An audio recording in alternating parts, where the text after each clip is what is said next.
You're listening to the Hunt Stealth Podcast with Ryan Uffens, the podcast where we dive headfirst into the wild.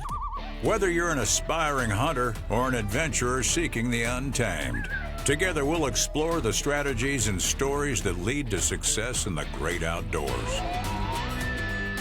Welcome to another episode of the Hunt Stealth Podcast. This is going to be our 40th episode. Anyway, we're here today with Dallin Albrecht, who is lucky enough to be employed at Mountain Ops. He's got like the dream gig there. But Dallin, hey, appreciate you setting up some time. And Dallin is a connection through some friends and partners here at the Hunt Stealth Podcast with Dustin Quinn and Dustin's brother Colton. So anyway, appreciate those guys helping coordinate and getting this set up here. I'm looking forward to getting to know you a little bit better. Why don't you talk about your background, like what led you to Mountain Ops, and we'll start there. Yeah, absolutely. No, thanks for having me on. It's always fun to make new connections out in the in this space, in this industry. So I appreciate it, and I like to talk too. So I don't think we'll have a lack of words to spit out here, but no, I appreciate it. Like I said, I'm Dallin from Mountain Ops. I've worked at Mountain Ops for about 4 years, and I always love sharing how I got into this job because it's kind of funny. One of our core values at Mountain Ops is trust, and one of the ways that I got into that I got exposed to Mountain Ops and got a little bit of time with our CEO and one of our founders, Trevor Farnes, was kind of through a bit of a white lie, actually. It's kind of ironic, but I'll share a little bit of that context. But I'm from Southern Utah, so I grew up down there. And in Southern Utah, we always talk about it like I would never move up north. Like anything north of like Beaver, Utah, we just called up north, and nobody wanted to go there. And it always had like a negative connotation of like, that's just up north. You know, that's the city. We don't like to go up there unless we unless we absolutely have to. But I basically was going to school at SUU, thought I was going to be an eye doctor like my dad, and was basically one class away from getting into optometry school when I got my first sales job. And after I got that sales job, and just with the outlook of optometry and some of those things, I was like, that's not for me. I'm going to go this sales route. And so basically at that time, I had kind of had this idea in my head that like all the successful salespeople had to move to Northern Utah and work in software. And so that was like how you be successful in sales. And so my wife is from Davis County, and so she was stoked about that plan. We met down at SUU, got married down there. So we moved up here, and I started working in software and sold my soul, honestly, is what it felt like. What horrible work. Just so, I think there's a lot of people that really love it, and that's great for them.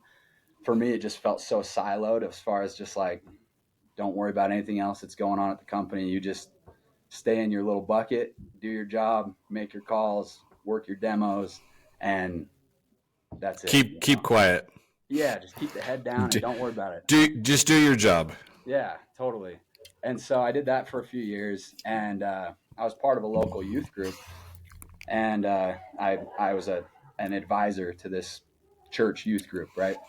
And so our youth group was going to go to Mountain Ops, and obviously I'd heard of Mountain Ops. I'd grown up in the hunting and I'd grown up hunting, fishing, outdoor activities, and so I'd heard of Mountain Ops. And I also grew up in when I was in high school, that was like the peak days of CrossFit. And so it was like, it's that the fitness and the hunting aspect of it. So I was familiar with Mountain Ops, but had never met anybody, never gotten deep down the Mountain Ops path or anything like that. But so advisor of this local church youth group, and the group had an activity plan to go do what was called a Conquer Hunger event. So I don't know if you're familiar with the Conquer Hunger initiative, Ryan. Yeah, I'm familiar with it, but yeah, for the folks that don't know, why don't you just tell them a little bit about what it is? Yeah, so it's basically an initiative that was started by our original founders, Trevor Farnes and the Harbison brothers, and really it's Trevor's family story. So his family was food insecure, before Mountain Ops was really off and running. Essentially, it's for our statistic here in Davis County, it's 1 in 4 kids goes home from school over the weekend without enough food in the pantry. And so that's where we're headquartered. That's our backyard. And you wouldn't think that, thinking Davis No, County you wouldn't. particularly, right? But yeah, because we're all in the same neck of the woods. yeah. Mm-hmm. Yeah. And so Trevor basically just said, hey, when we get to the point where we have this business built up enough, we're going to start giving back and donating meals to this Conquer Hunger initiative. And the other partners were on board. And so Conquer Hunger was born. Basically, it's these, I wish I had one here to show you, but it's just a pantry pack. People have seen Yeah. that get distributed through local school districts. And so Mountain Ops has donated over 7 million meals now to date. And so the majority of those have come in the last 4 or 5 years. So it's been able to really ramp up as the business has grown. But we do these events sometimes in person for different groups and different things. And we've done them with different retailers, which has been a lot of fun. But I got involved and I was able to attend one of these, a small Conquer Hunger event. And Trevor Farnes was there. He was the CEO at the time.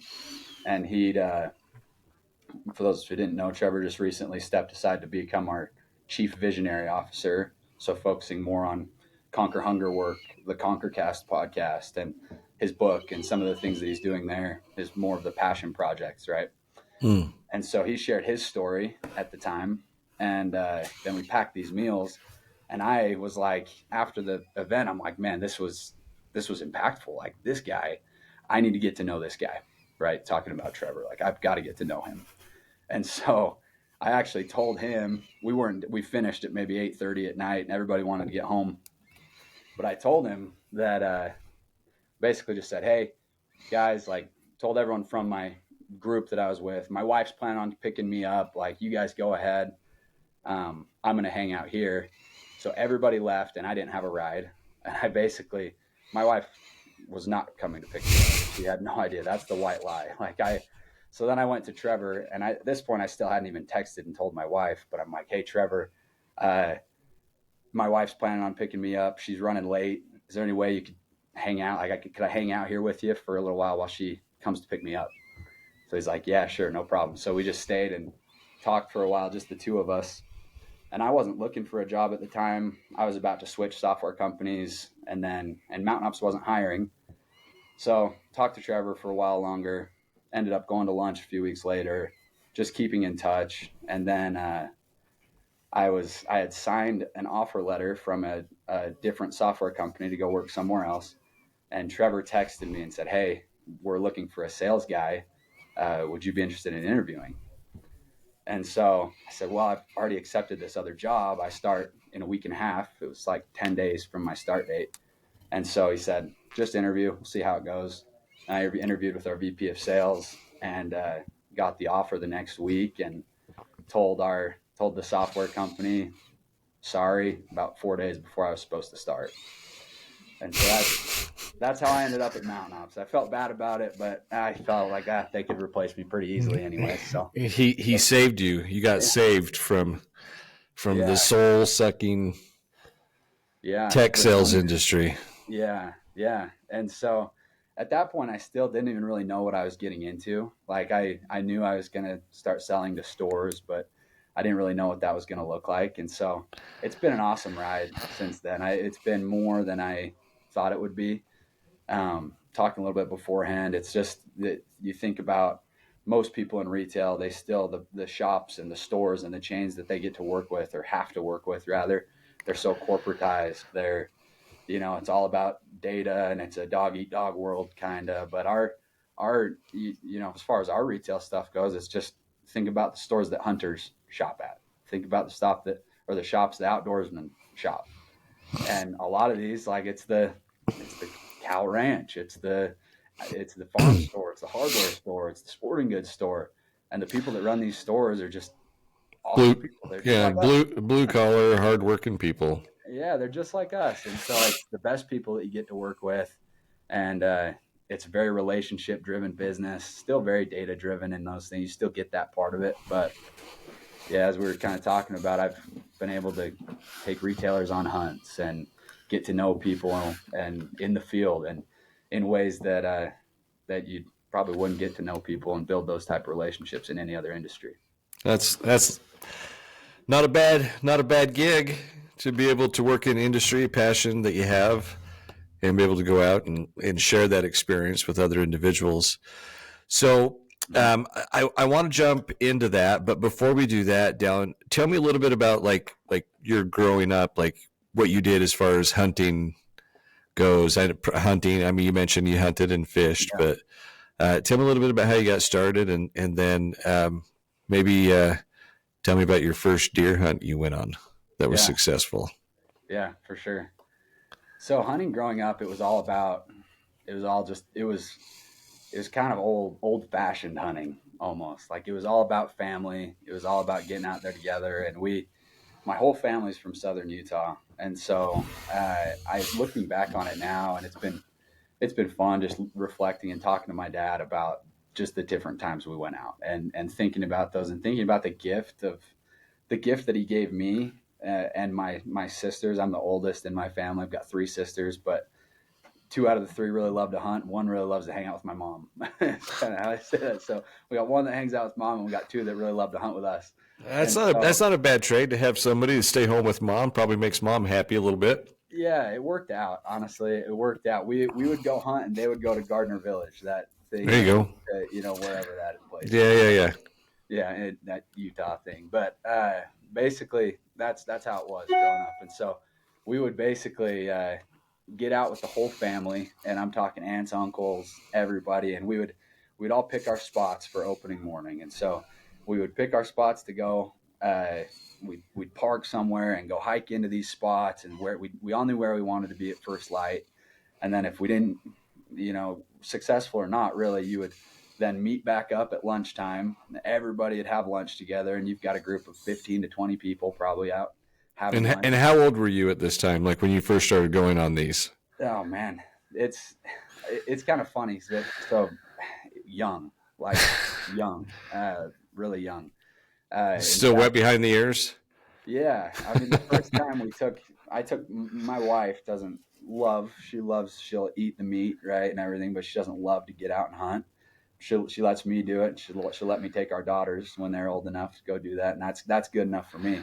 But the first time we took her on an Albrecht family hunt, she was so stressed because there's kids running around everywhere. There's, I mean, probably anywhere from 3 and up, ages 3 and up. Everybody's out running around, having a good time. Somebody gets into the elk and or deer, and they need somebody else to go chase them with. There's, people are leaving their kids with you, or the people that don't have tags. And sometimes communication's a little foggy, and sometimes it's a little chaotic, but man, they're good times, And so, it stressed her out enough that she doesn't want to come anymore, but it's changed over the years. So that's how it was back then, and sometimes still gets today.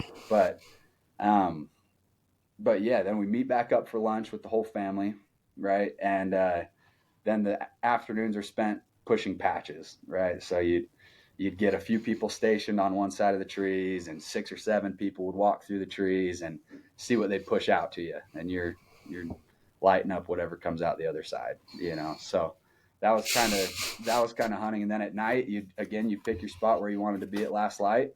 You'd get in there and you'd see what you could see. But it was actually these kind of strategies that got me my first deer. And a lot of the time it was like, man, it was really cool if you could get a big one.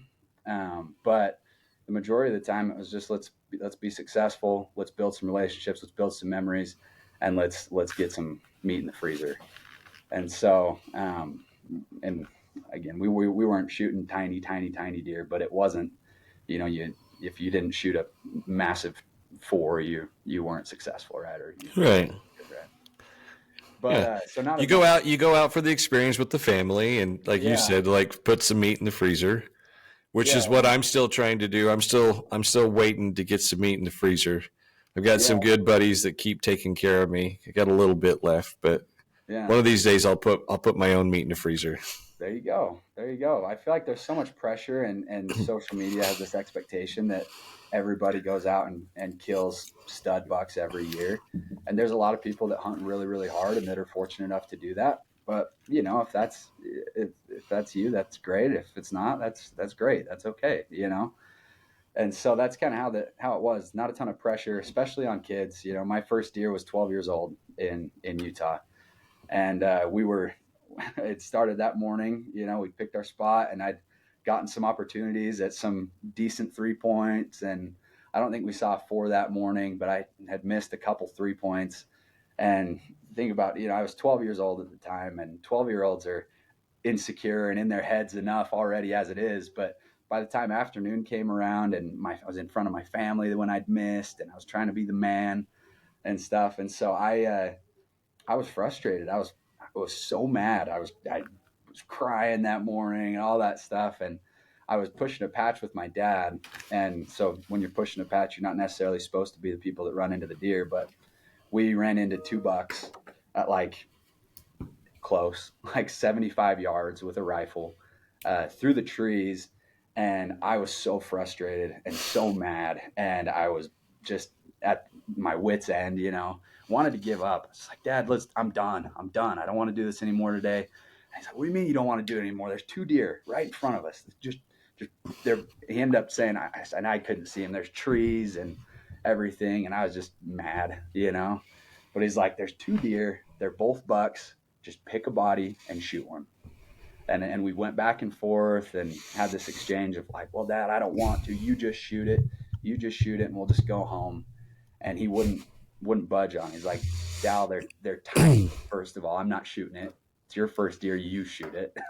I'm not shooting a buck that small, But then eventually he made me do it. And so really the gift that my parents gave me growing up was just life lessons through hunting. And so one of them was just no matter how frustrated you get, no matter how much you want to quit, give up, you just don't. You just stick with it and you stick it out. And so I ended up shooting, smacked it, deer dropped, and it was done.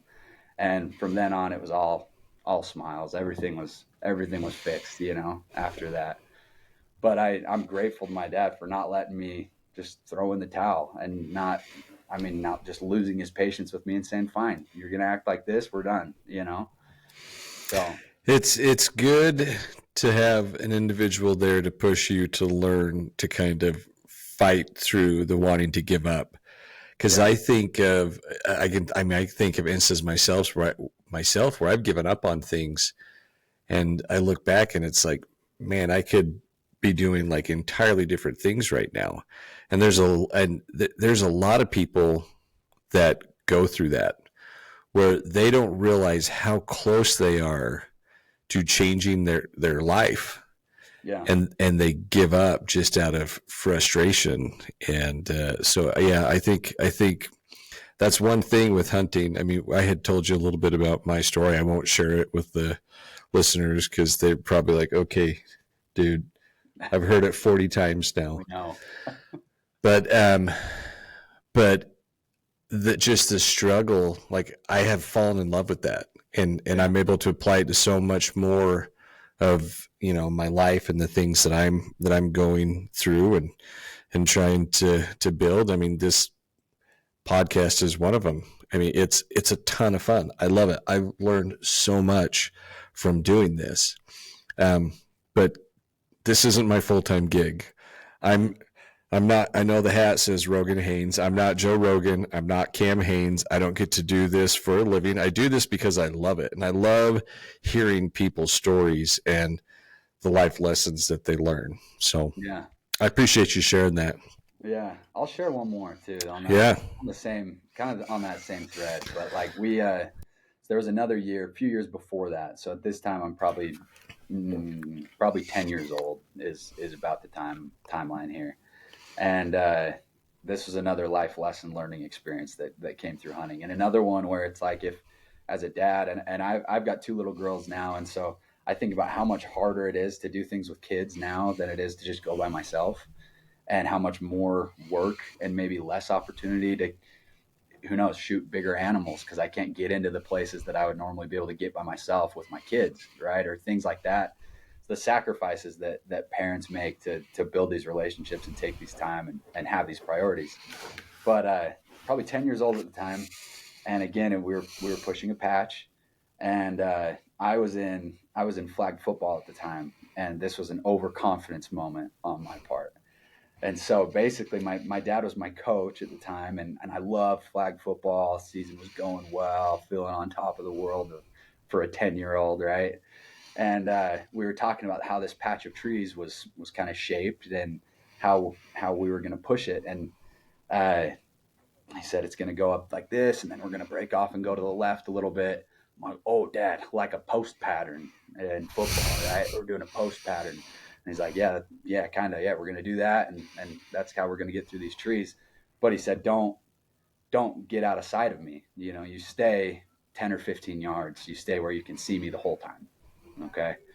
And so that's the instruction that I got. But again, I'm in my head and I'm like, post pattern. I run post patterns all day. You know, we're throwing touchdowns every weekend on post patterns. All good. So we get in the trees and we start going, and I'm executing my perfect post pattern. And before I know it, I'm on my own. I can't see my dad. And I was lost. I was lost. And I had no idea where I was and no idea where my dad was. And I couldn't remember which way the post was supposed to go. And the whole thing kind of fell apart.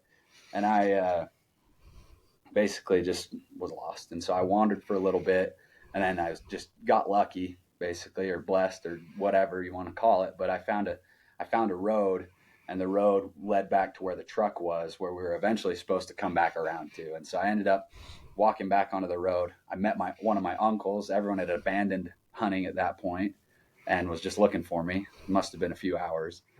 And so ran into my uncle.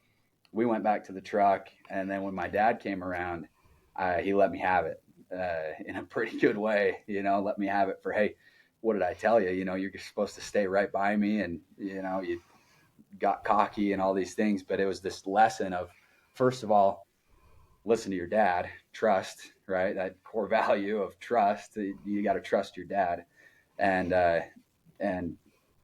recognize kind of that dependence that I had, but also to respect the mountain more, respect the outdoors, and have some respect for what you're up against, and the I don't know, you just the daunting task of hunting and going out in the wild and finding meat, you know. And so another really, really good life lesson of just like, hey, you're not all that in a bag of chips when you're out in the woods. You know, you're pretty small. And so I remember that to this day. And obviously with Go Hunt maps and Onyx and those things, it's a lot harder to get lost now than it was then. But man, some of that stuff just sticks with you, you know.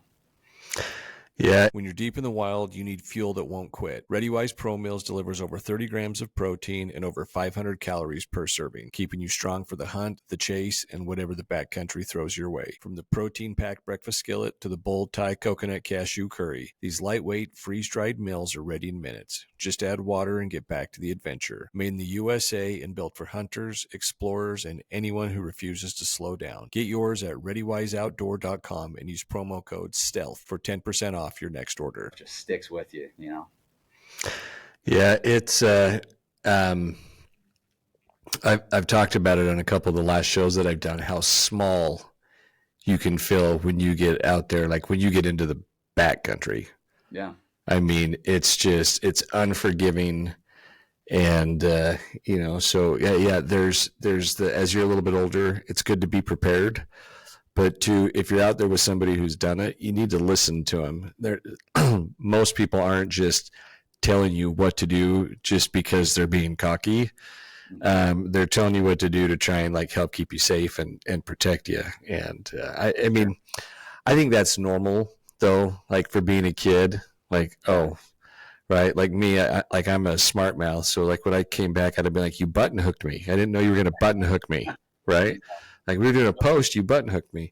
But I just think, you know, kids a lot of times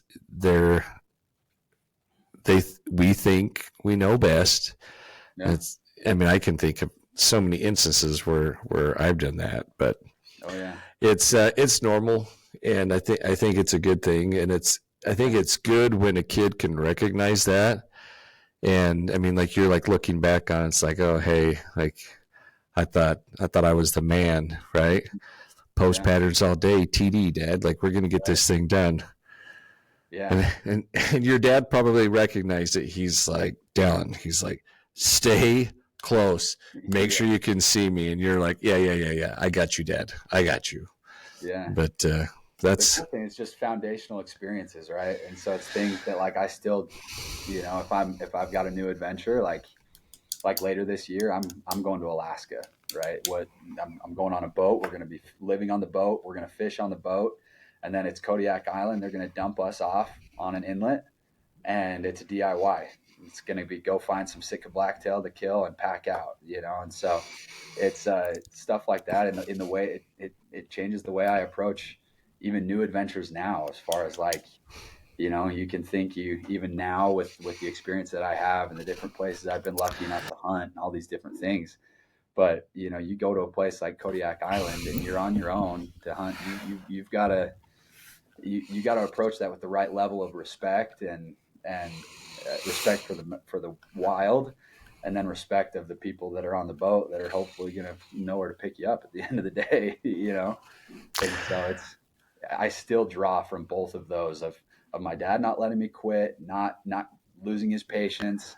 When I want to lose my patience with my kids, I think about my dad in the trees with me that day, or when I get overconfident, maybe going into a meeting that I should have maybe prepared a little bit for that didn't, because I think I know mountain ops like the back of my hand. I could tell the mountain ops story. I know the product. I know what works, all these different things. But if you don't treat each one of those things, each one of those mountains in your life that you have to conquer, with that same respect and that same righteous fear or whatever you want to call it, right? Yeah. You can end up in a bad way, Yeah. So. Yeah, it's I mean, there's so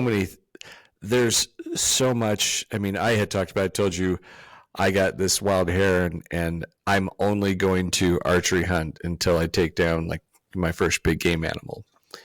Yeah. And it's like I jumped all in, right? Like I'm like, here we go. Like I'm just going to go do. And then now, having not really understanding hunting, I'm like, this is the hardest possible like hunting that I could have started with. Absolutely. But when I go out and shoot, like it gives me like a different level of focus that I'm able to apply in all aspects of my life.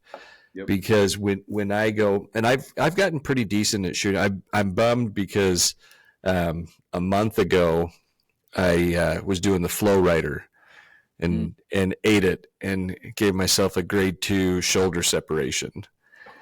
And I tried, it was probably 10 days after we got back. I'm like, we were actually out just up in Farmington here chasing some mountain lions. I'm like, I'm going to go see if I can get on some mountain lions. And we came back down, and my son was like, have you even tried drawing a bow back since you hurt your shoulder?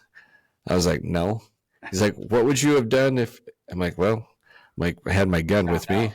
Yeah, I was going to find out quick. But anyway, I went to draw it back, and I couldn't draw it back. I mean, it hurt like crazy. So today was actually the first day, like, I brought it in. I'm like, I want to see if I can draw this thing back. Well, I drew it back just fine. Mm-hmm. And I was like, I should have put an arrow in it, and I should have had a target to let it go. So anyway, like trying to, like, I pull it back, and I'm like, oh, that was good.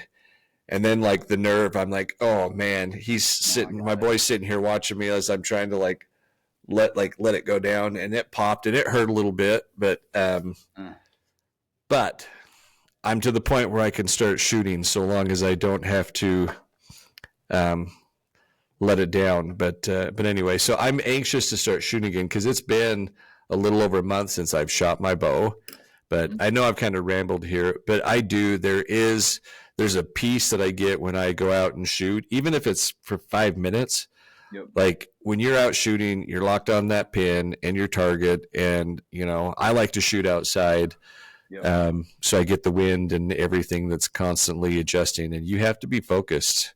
And that's one of the things, as somebody who suffers from ADHD, it's helped me in all other parts of my life. I'm like, well, if I can lock in on this and I can figure out how to find my target and focus on that, I'm able to take it and apply it like, okay, well, whether it's 15 minutes, 20 minutes, like I'm going to sit down and get laser focused on something and get it done. So, yeah. And just, you can't think about anything other than your process, right? When you're out shooting. And that's kind of the beauty of it. And I think just what a gift to be able to give to your whoever, right? To your family, your kids, your friends, whoever it is that you're bringing into the space or introducing this stuff to for the first time. Like what a gift. It's a lot of things that are lacking in society today, right? So many things are like, man, I don't have an outlet that's super constructive. If I need to clear my head at work, I go to YouTube or I go to social media or whatever. Doom scroll.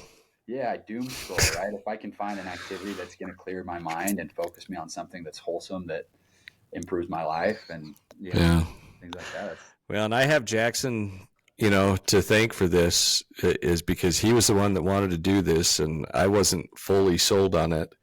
And then after we went out and I shared my first experience, but it was like I fell in love with it. Like I fell in love with the process, like the adventure that he and I get to go out on, and the people that we've been able to meet. And, there's so many growth opportunities that come from being out in the field. Cause like we had talked about, like Mother Nature does not care. Yeah. It doesn't care if you're in sales. It doesn't care if you're the CEO. It doesn't care if you're homeless. Yep. Like you better be prepared because it will throw curveballs at you. So anyway, sorry.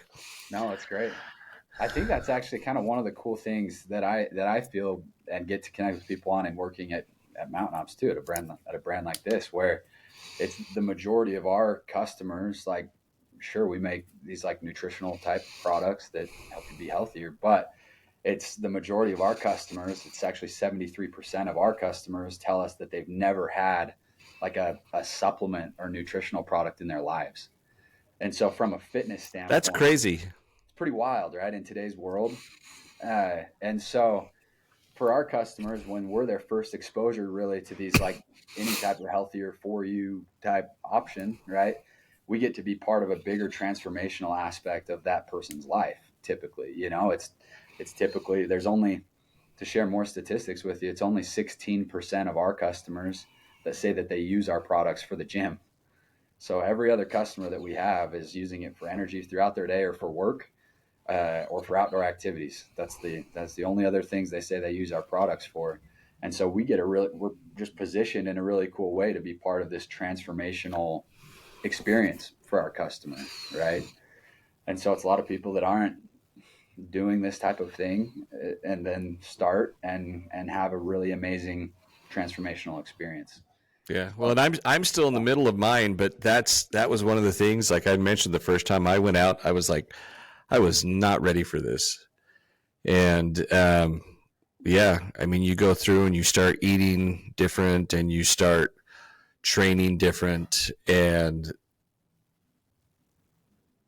I've seen, there's multiple guys that I've seen, out there, like Nate Illingsworth. Yeah. Like he's like a fun dude to follow. That dude, he is a funny dude, but that dude has gone through a transformation. Totally. And I'm not saying it's solely because of hunting, but it definitely has like fueled him. And it was crazy listening to Cam Haines' podcast and hear those guys start talking about Nate. Yeah, that's right. But it's a ton of fun to see people transform, and I'm healthier than I've ever been, and I owe it to my desire to be able to go out on the mountain with my son and some buddies and not be the guy that's making people like, we want to go, but we can't go because Ryan's still trying to catch his breath.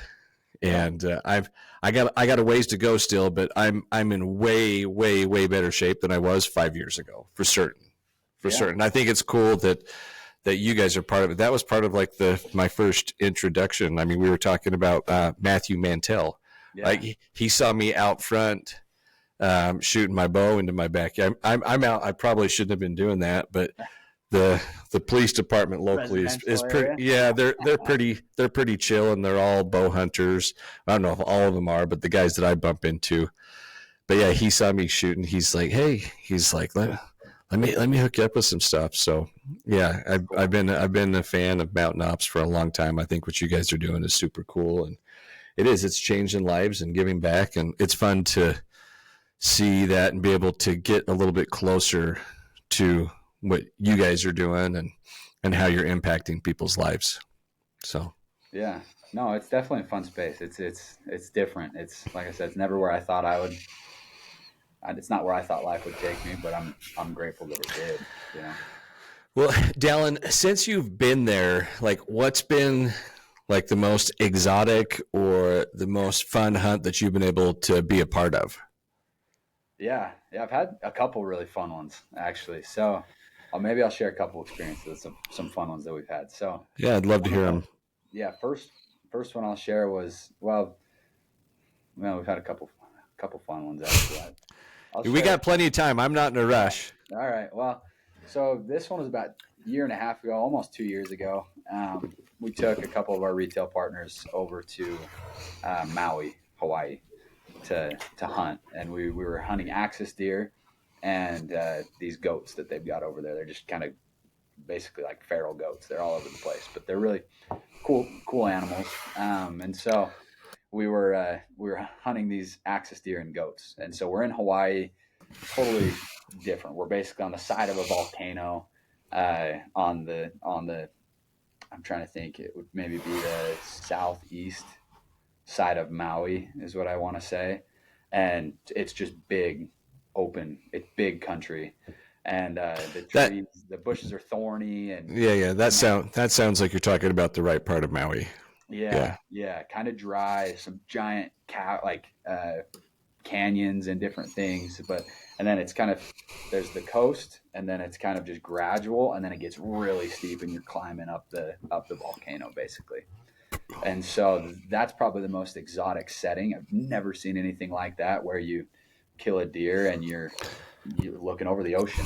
You know, it was crazy. It's very very different, but different challenges too. Very like I said, the terrain very rocky, very thorny, very thick. Where it was thick, it was really thick, and we tore up a lot of good camo on that trip.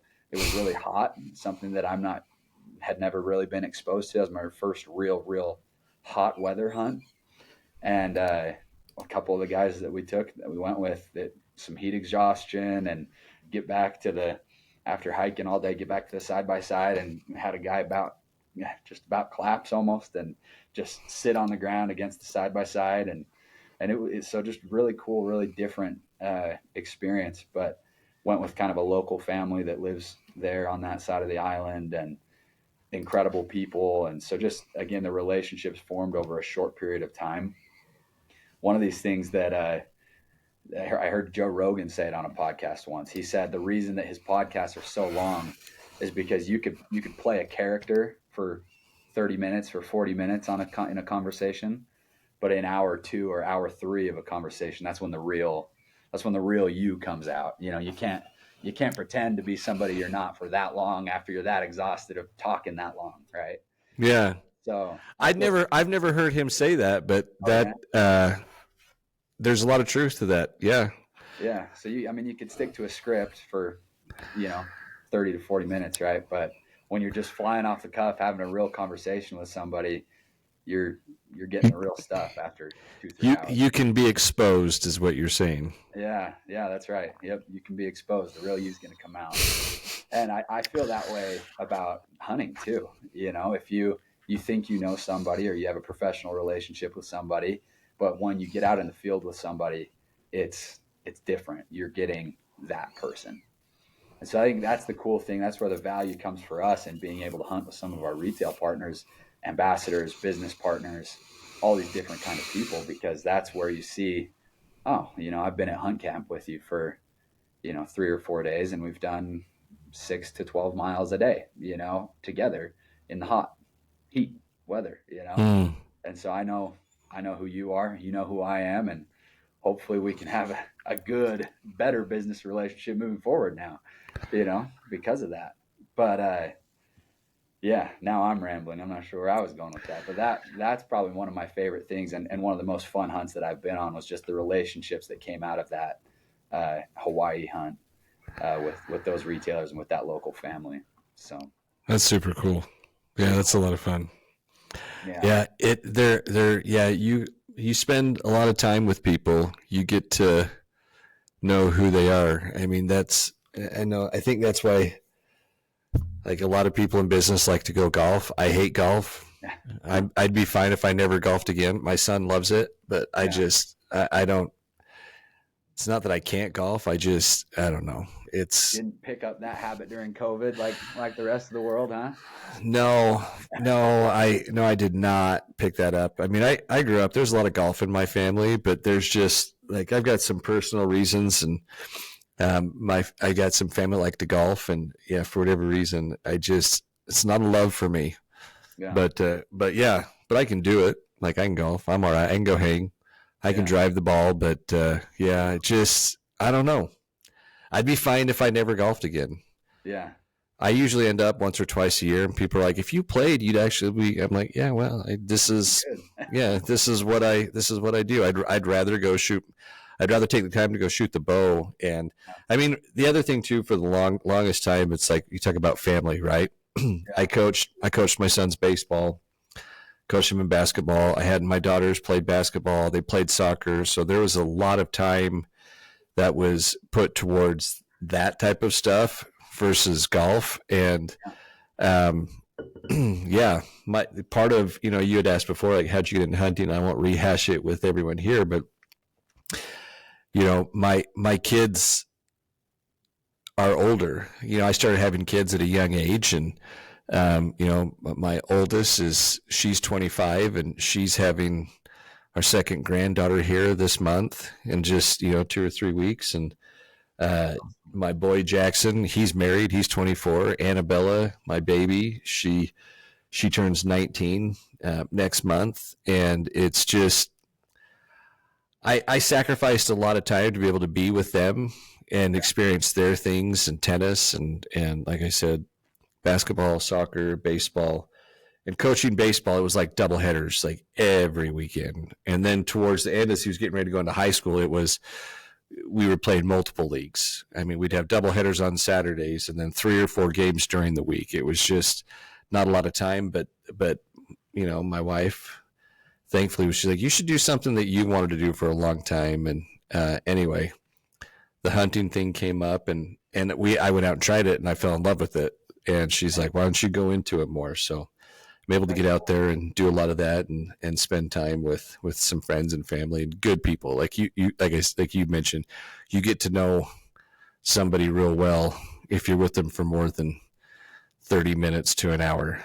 For you sure. get to see another side of them. So yeah, sports can do that too, I feel like, right? Yeah. That's why, like, I think the format of Cam's, like, Lift Run Shoot format for his podcast in his days, at Mountain Ops, every now and again we'll do a day to conquer with one of our ambassadors or something like that, right?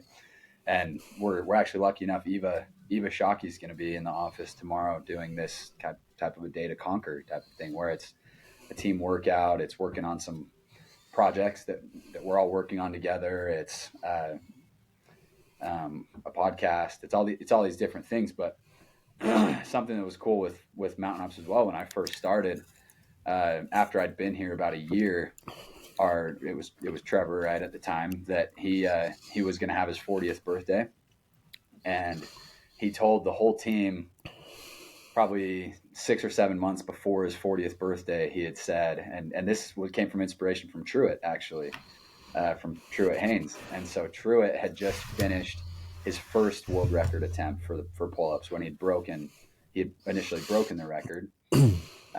And then Trevor went to Truett and said, hey, I need to do something that's going to push me. This was an incredible experience.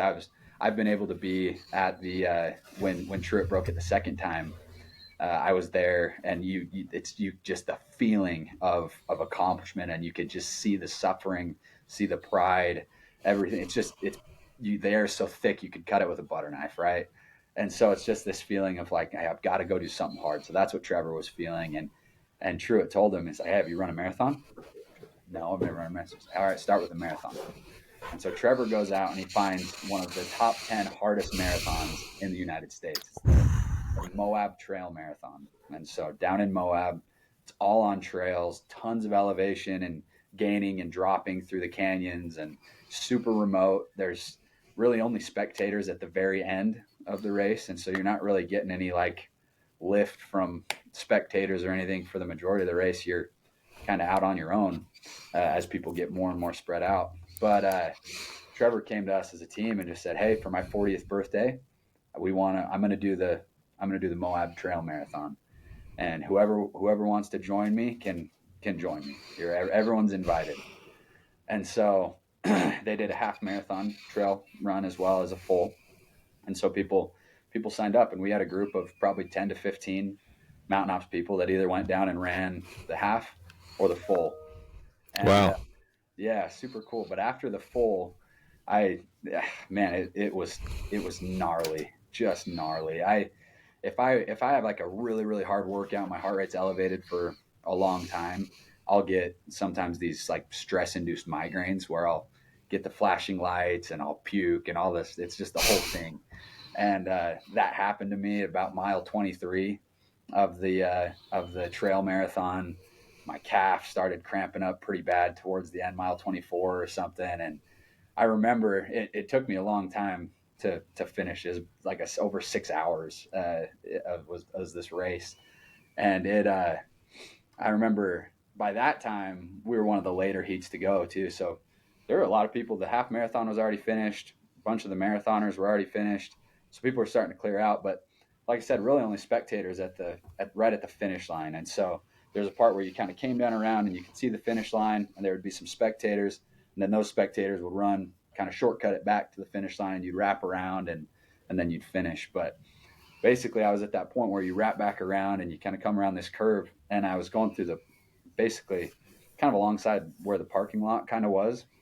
And it was just quiet. So I had seen people, and then you go back around and it was just dead silent. And it was like almost like a spiritual type experience. Just the solitude of knowing I've got 30 more seconds to a minute left of this race that's been just gnarly for me.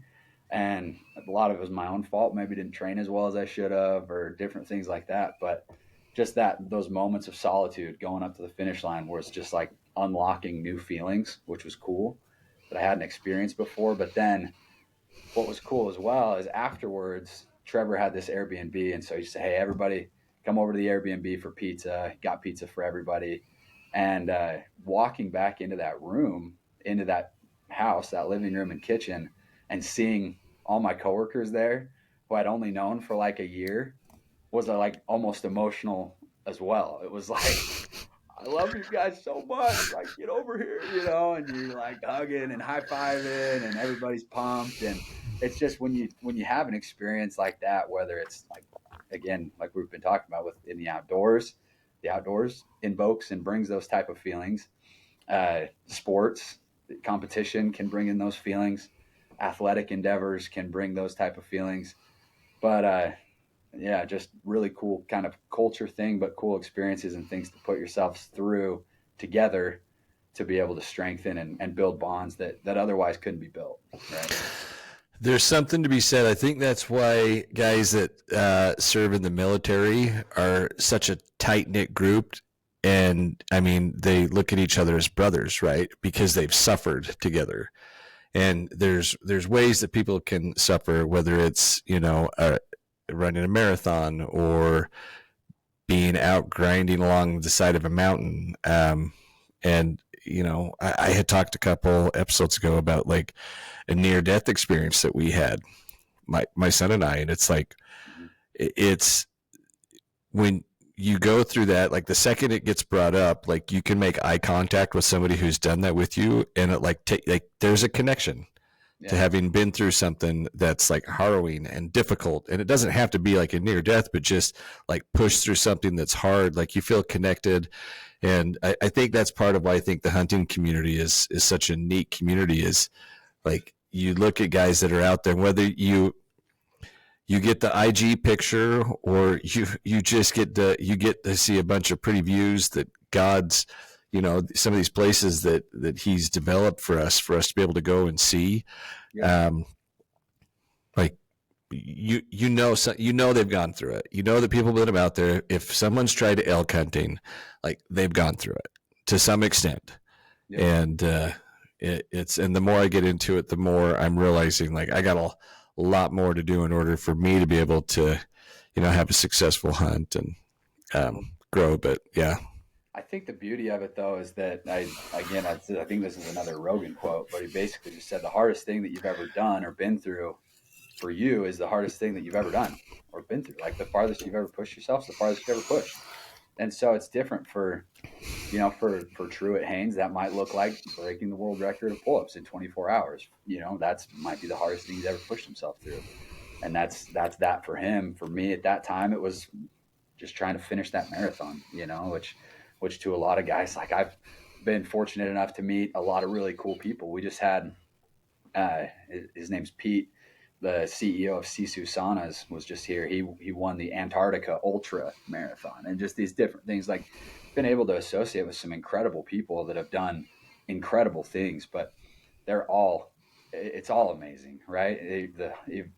How far you've been or how far you've pushed yourself hunting thus far is just as amazing as how that felt for him. And the idea is you just keep stretching, right? You just keep stretching a little bit further, pushing a little bit harder, and you keep unlocking new levels of those feelings and those connections and different things. And so I think that's the beauty of it. It's just, it's great at all levels. It's not meant to be looked down upon at any level because, just like you said, because you didn't have the IG picture of that massive 200-inch mule deer, right?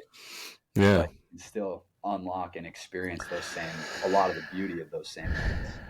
I think part of the beauty in doing hard things is you get to know yourself, and you get to see, like, if you quit, like in your mind, like I had more to give. Like, okay, Goggins, right? Like Goggins talks about how your brain has like a regulator.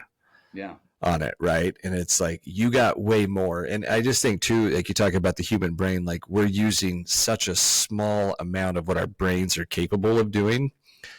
But I think like the subconscious knows, like, hey, like you gave up, and you can either use that just to quit in all aspects of life, or you can use that to push yourself next time. Yeah. And I think more and more people, I think you're seeing society come like full circle now to where people wanted it easy. Mm-hmm. We wanted an easy life, and not that life has to be hard, but you learn to push yourself. And what's the quote? It's like easy times make for weak men. Mm-hmm. And men make hard times. Yeah. So yeah. Strong men, right? Yeah, exactly. So yes, thank you for finishing that for me. I figured you'd probably know that one. But you see that, and you see people that are able to push themselves. And like I said, I think if people go out and do difficult things, it's like I started, there was a guy I had come across on social media, and I think he was like over 300 pounds. Mm. And he was like, hey, he goes, I started out saying I was going to do a mile for each new follower. And he's like, well, I don't think I could do 5,000 miles this month. But he did over 200, just walking. And then the next month he did, I went back and looked, and anyway, so his first month he dropped 40 pounds. I think he was well over 300 pounds. Anyway, and I wished I could remember who it was. But anyway, I just think it's impressive seeing people go through these transformations, and it's like just walking. You don't have to go run a marathon. You don't have to be an ultra marathon runner. But if you just take action, I think that all of us are surprised at what we can push ourselves to accomplish. Absolutely.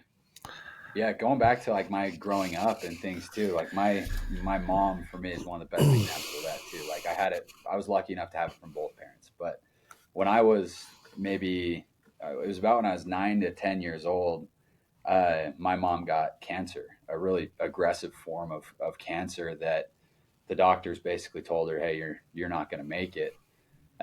Long story short, she made it, but her type of cancer was one that affected her adrenaline hormone. And they basically said, you've made it, but you're going to be tired your whole life. You're going to struggle with energy.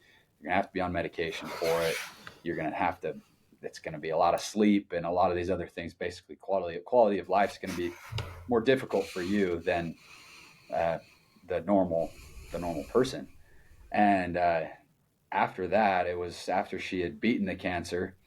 It was either only 1 or 2 years later, she ended up running a marathon, and it was the Logan Marathon. I still remember we didn't live in Utah at the time. We actually lived up in Montana, but she came down and she ran the Logan Marathon by herself. My dad didn't run it, and it inspired my dad to pick up running a little bit. But seeing my mom go from, hey, you're not going to make it, this cancer's too aggressive, you're not going to make it, to okay, fine, you're going to make it, but you're going to be tired and you're going to be missing your adrenaline hormones for most of your life, and you're going to have to take naps and all these different things and take medication forever, to then no medication and you're going to go run a marathon. And so just an incredible example. And it's just nice to be able to have a pile of some of these things and that's kind of the culture that I want to create in my family too. Just like we can do things that are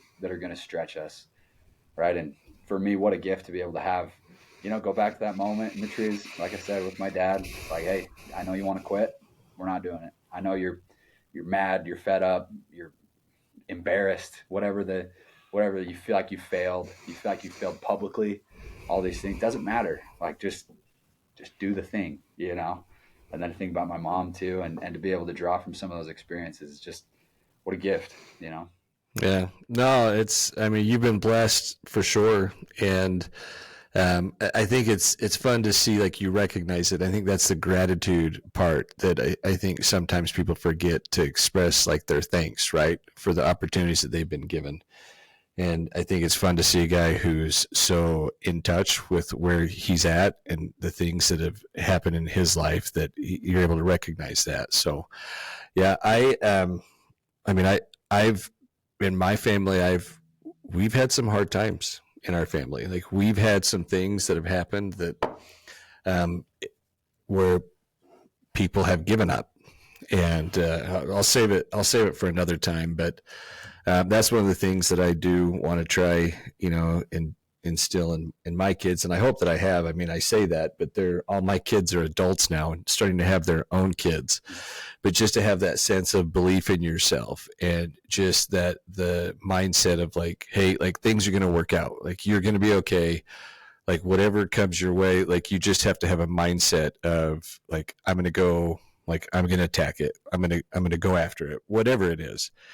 And I've been blessed to have, like, the opposite side of that with people that, in my life, like, where I've seen, like, my father-in-law, he had cancer, and it took a lot away from him, but he fought. Like, I saw a guy that fought to the bitter end, and seeing that, like, that gives me encouragement, to, like, okay, yeah, and I don't want to say that I had, like, a rough childhood, because my childhood was pretty good, but it was more in my adult years. Like, I've seen some things that have happened to where people just close to me have, like, given up. And anyway, yeah, we don't have to dig into that, but I think it's fun. Impactful, right? For sure. Yeah. And again, it's just, like, being self-aware and being able to look at those different type of situations and apply them to your life and try and make yourself be better. But yeah. I don't anyway, know that I would recognize those things without my daughters, and without being in the position that I am now. And I don't think I maybe regret I don't know if regret's the right word or not, but like it would have been awesome to have not missed on those years of maybe not fully recognizing the gratitude that I should have for some of these things that have happened, or maybe learning as much from those experiences I could have, or different things. But I think having kids and I guess it's one of those things too, that just whenever it happens is good that it happened, you know? And so trying to recognize it now and recognizing that it was my daughters that taught me that, you know, it's not necessarily me. I don't know if I ever would have picked up on it if it was just me. I'm not, you know? Yeah. I don't think you're giving yourself enough credit, Dallin, because I think that's just part of life and growing, right? Where different things happen in your life at different times, and it gives you an opportunity to kind of like reflect back and look at how things transpired, and like, oh, this is how it impacted me, and here's the good that happened that I want to be able to take, and I want to teach like your daughters, and how you want your family life to be structured. And then like on the flip side, it's like, hey, here's some things that didn't go right, whether it was ways you were raised, or it was decisions you've made and challenges that you faced. But you know, it's all part of the plan. And I just think it's perspective. As you go through life, you get to look back on things with a different lens, and it really kind of puts things into perspective. So anyway, well, Dallin, as we kind of wrap up, I have a couple questions I want to ask you. And one, this is gear related, and I didn't prep you for this, so I apologize if I put you on the spot here, but what is one piece of equipment that you won't go into the backcountry without? Yeah, there's a few that I could throw in here. Let me have them. Okay. Well, obviously it's Mountain Ops performance bars, our protein bars. I slam those things, right? The hardest thing to do, and it's Mountain Ops slumber gummies. There's two Mountain Ops pieces for sure that I can't live without. The slumber gummies, it's really hard to get a good night's rest in the backcountry, and I'm not going to slam a ton of melatonin to knock me out and make me groggy the next morning. And so for me, it's the slumber gummies, help me get to sleep, help me recover, don't wake up groggy, right? So that, and then our performance bars, it's 20 grams of protein, kind of a meal replacement type bar, eats like a candy bar, so good texture and things. So there's the two Mountain Ops plugs, right, that I do. Well, we're starting it off learning that he's a guy in sales, and we're finishing off with the guy that works in sales. Yeah, that's right. But no, that is I mean, you're not wrong. Game changers. Yeah. And then I don't want to do another Mountain Ops plug necessarily, but our merino wool pieces. So depending on where I am and what season I'm hunting, I've got to have our Mountain Ops merinos. The most game changer one is one that we don't even make anymore. It's a 3/4 base layer legging type of deal, and so it's a merino 3/4 leggings that you can drop your pants and unzip the leggings all the way, so you don't have to take your boots off when you get layers. Okay. And so first thing in the morning, it's freezing cold, and you're all layered up as it starts to heat up, and you're ready to take your nap in the middle of the day after you've been hiking all morning. Then you just unzip them, don't have to take the boots off, and you're good to go. Okay. Another piece for me is I'm a replaceable blade knife type of guy. And so for me in my kill kit, it's replaceable blades. I'm not patient enough for the art of knife sharpening, and it's just not where I choose to spend my time and my effort. And so a good outdoor edge or replaceable blade that I can just start skinning and then toss a blade and get a new one is just one of the sweetest things. Yeah, I'm with you there. I don't have the patience for it, but I do like a nice fixed blade. You just got to take them into Ace.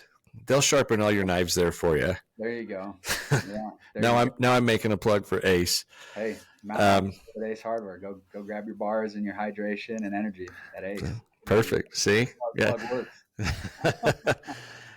Okay, so the other side of that is, what do you think, Dallin, is the most overrated piece of equipment? Mm. Probably.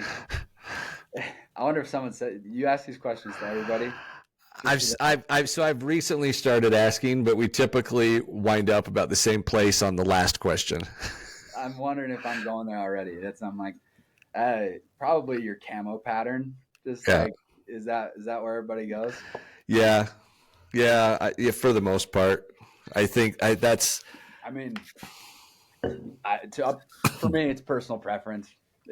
How much of a difference any of it makes, whether you're in a red and black checkered flannel or a solids or whatever pattern have you. It probably just doesn't matter all that much. Yeah, I think when I got started, like I fell into the trap, like I got to go get me camo in order to do this. So Sitka's got me like wrapped in, and but yeah, I think for the most part, and this is the conversation around it has just gone like I think like understanding wind matters way more than the camo. I think it has its place. I think there's certain types of things that you're doing that it has, but I do think that camo can kind of be one of the most overrated pieces. So I'm sure I've been talking about it so much the past couple of weeks. I'm sure that there's going to be no sponsors that ever reach out to this podcast and says, "Hey, we'd like to talk with you about camo." But that's okay. Maybe they'll say challenge accepted, and they'll say, "Hey, this is going to make all the difference for you." So there you go. Maybe. Well, I mean, I still have all my Sitka stuff, so it's like that's what I go to. It's because it is quality. It's super good quality. I'm going to say the technical gear is a big deal, right? Like having good quality materials and what's going to be breathable and what's going to be waterproof or water resistant, and what type of coatings are going to have things that are going to make it a really loud piece or a quiet piece, or like there's very valid and worthwhile technology in a lot of those pieces. Or if you're in South Texas, like I was last year hunting Aoudad, and you're hiking through everything that wants to poke you, bite you, scratch you, all those different things that you find in the hills and canyons and valleys of South Texas, right on the Mexico border. It's that technical gear makes a difference. Like there's credit where credit's due on that front. Yeah. No, I agree. I mean, the other thing too that I look at is, the guys like in the backpacking industry, they've been doing it for a long time. Oh, yeah. And so like, I always like to wait for the Prana pants to go on sale, cause those things are pretty rough. Like I've taken them through some nasty stuff, and they hold up good for me. So anyway, yeah, I think there's a place for it, but I think that it, like on the scale of getting the job done, it's definitely down at the bottom. At least my personal opinion. Yeah, I'm with you. Because if it was like a game changer, I'd have a elk rack sitting behind me here that we'd be talking about. But anyway, yeah. So okay, last thing, Dallin, as we finish here is, you had talked about how many people that become Mountain Ops clients have never had really any type of nutritional supplement. Yeah, they haven't taken that.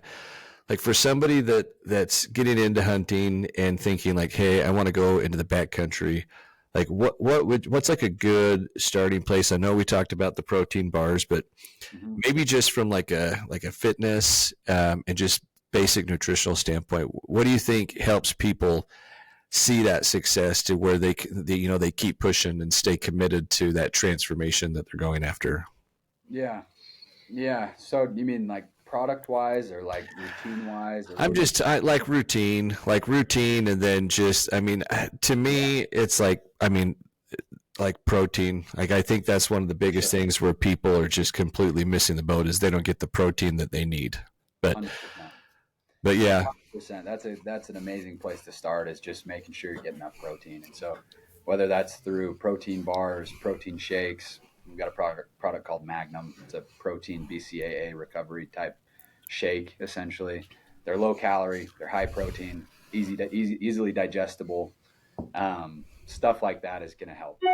It's probably, I remember talking to Truett when Truett was trying to get in really good shape for his challenges and different things he's done. He was doing 2 or 3 protein shakes a day, 2 or 3 Mountain Ops shakes a day. And so just to ensure that you're getting enough protein, which is hard to do. One of my favorite people that I'll just refer back to what he said is a guy named Trail Kreitzer who works at Go Hunt.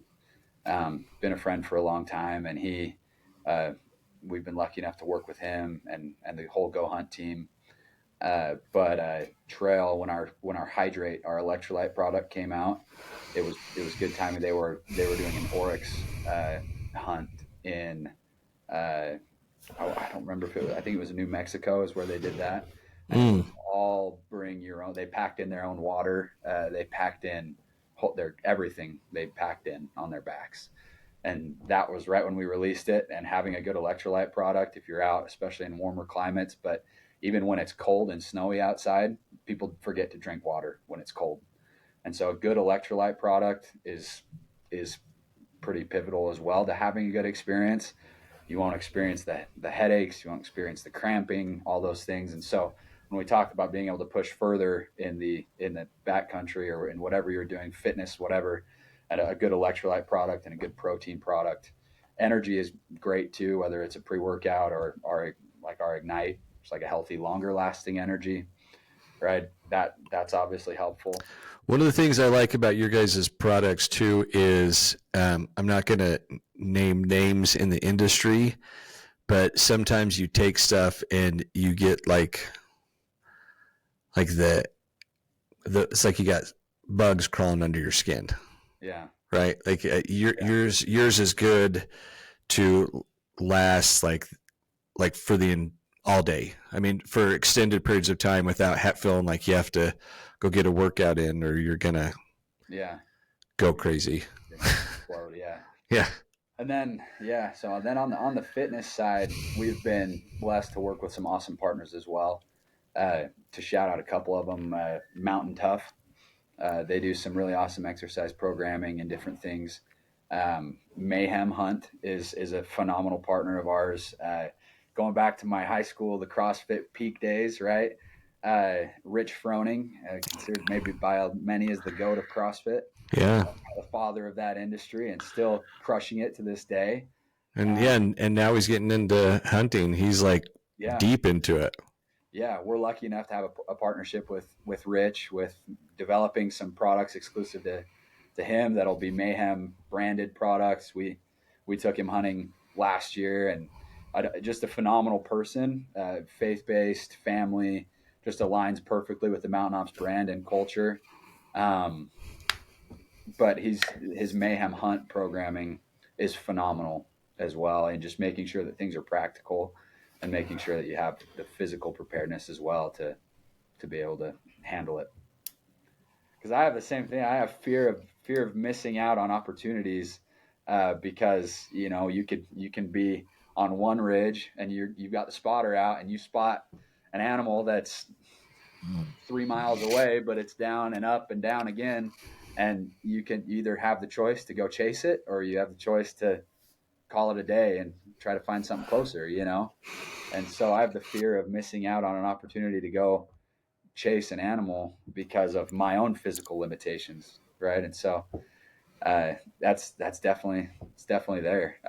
I've heard from people firsthand and been with certain people that they're like, that's a great buck, or that's a great elk, or that's a really cool critter, but we're not going to make it. We're not going to get to it, sorry. And so that's tough. Yeah. Awesome. Well, Dallin, hey man, I appreciate it. I think it's great advice. Everybody, we'll make sure to put links to Mountain Ops and Dallin in the show notes. So make sure go give both those guys a follow. And just appreciate the time getting to know you. We'll have to do this again, Dallin. Absolutely. It's been fun. Yeah. Awesome. I appreciate it, Ryan. Okay. Hey guys, appreciate you sticking around, listening to this. If you would, and you listen to the podcast, go hit subscribe, and stay safe and God bless.